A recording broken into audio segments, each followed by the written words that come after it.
Are you in the market for buying an office chair and wondering, what do I look for? What are some of the things that I need to have in this purchase of an office chair? I'm Dr. Jen Anaker with Anaker Clinics of Chiropractic. Today we're going to break down some of the things to think about when you're out buying a chair for your office. So the first thing within the chair itself is that you want a chair that has an adjustable height. So that way you can adapt it to your height, the height of the table. On average, that height should be anywhere from 16 to 21 inches that it's able to adapt to. Now, some things to think about within that adaptability, you want to be able to have the chair that when you're sitting there, that your knees are able to create a 90-degree angle and your feet are able to be flat on the floor. And then thinking about the seat itself, you want to find the seat cushion, I'll say, on average 17 to 20 inches in depth. You also, when you're sitting on the chair, at the end of the chair, you want a couple of, maybe 2 to 4 inches where the chair ends, and yet your knee has about 2 to 4 more inches. So that way you have room again enough to put your feet down on the floor.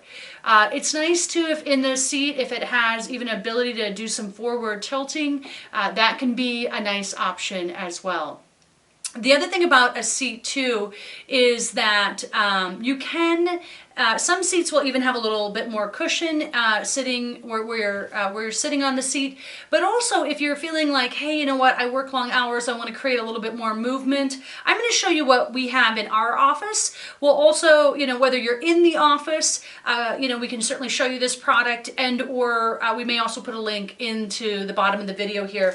But just to show you a little something that I always bring up is that, some people do have chairs that have balls in them, which is great, but a lot of us are in front of people. It's just not, it isn't going to work for our environment. So this is actually the particular brand that we currently have.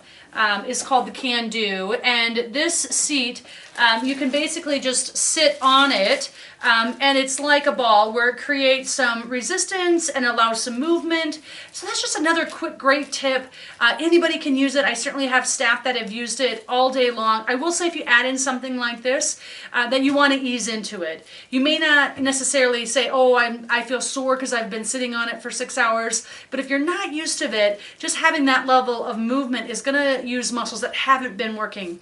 So I would say ease into it, even if it's like, an hour in the morning, maybe move up into hour in the morning, hour in the afternoon, and you can slowly get to where you use it all day long. But that's an added feature that you could get, especially if you have low back challenges or you sit a lot during the day. That's a nice way to get some added support and movement. The next one is making sure that the seat has a good lumbar support. That lumbar is a term for your low back. And so having that nice support for the low back means that you're able to sit for longer periods of time.